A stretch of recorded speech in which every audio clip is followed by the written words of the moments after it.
This is a quick follow-up to the boundaries video I did last week. I had a lot of people asking me if I can simplify the boundary process. So you have to think about a boundary as a responsibility line.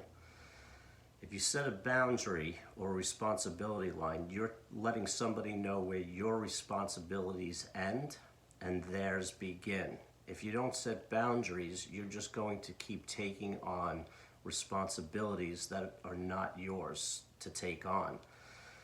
If Think about it in a job situation. If you get hired as a bookkeeper and your job is just to take care of the financial books for a company, and your boss comes to you and says, "Can you pick up my dry cleaning after work?" Her dry cleaning is not my responsibility. Keeping the books are. So setting the boundary sets where the responsibilities begin and end for each person. Doing that in a relationship, definitely a little more difficult. You're a little more emotionally attached. There's intimacy there. There's very raw feelings when it comes down to those core issues. So it gets more difficult the closer you get to somebody. We are all responsible for our own issues, our own history, our own past, our own scars. But there's also a joint responsibility in a relationship where when we get to that intimacy level between two people, boundaries start to need to be set. Because once insecurities kick in, once you have a fear of losing somebody, people can somehow panic. And if somebody's getting too close in the relationship, the other person has tools that they will use to create more emotional distance so they don't feel like they're losing their freedom or losing themselves or losing their identity. Staying true to who you are in a relationship is important, and the only way you're really going to do that is with boundaries. And that's people taking responsibility for their own needs and their own wants, their desires, their fears. There is a joint responsibility in a relationship. The problem is when we get to that joint responsibility, nobody talks about it because everything is a passive-aggressive move. Boundaries are being set silently and passively. The big one is to make somebody feel insecure or jealous, to kind of push them back, but also bring them closer at the same time.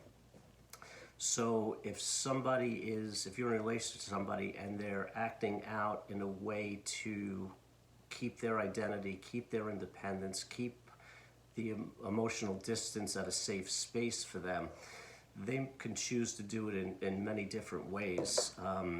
But definitely, social media makes it hard because then you just start posting pictures with other people and putting things up that's going to trigger the other person.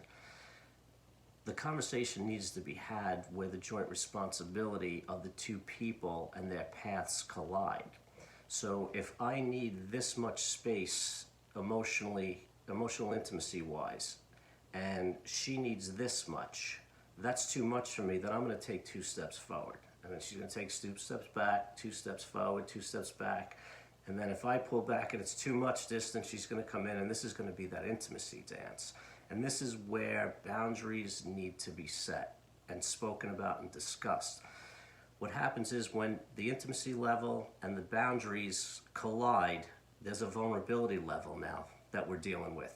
So if I'm able to express what is triggering me and why, and have a conversation to see if this is who you truly are in the ways you're acting out, or are you doing it to put distance between us?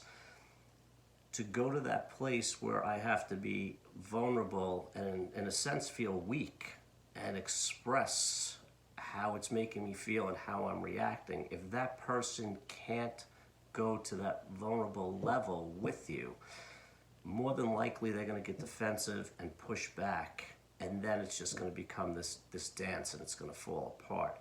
If you can get two people who go to that vulnerability level together, they can navigate the boundaries with the intimacy dance.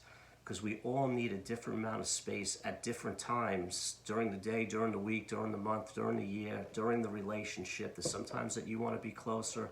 There's sometimes you want to feel a little more, put a little more distance, and it's going to ebb and flow. But if you need to keep a certain amount of connection and the other person is doing something to take that level of connection away, you have to talk about the boundaries and what they are and how they're affecting the relationship. So it's not my responsibility if her intimacy level is further than mine to fix that. It's our responsibility to discuss it and see if we can find some common middle ground.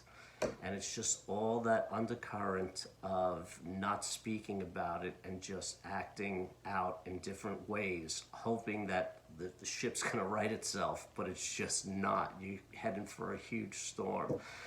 So boundaries are a responsibility line. You have to know where your responsibilities ends and somebody else's begins. And when we start putting our responsibility on somebody else and crossing their boundaries, there's a loss of respect, there's a loss of connection, and there's going to be a loss of relationship. So figure out what your boundaries are, what you're comfortable with, what you'll put up with, what you're willing to work on. But you have to have the conversations. And I understand they're difficult because most of us that I'm around don't know how to set boundaries because we weren't allowed to have boundaries. It was never modeled for us, and we weren't allowed to express the level of comfortableness with situations.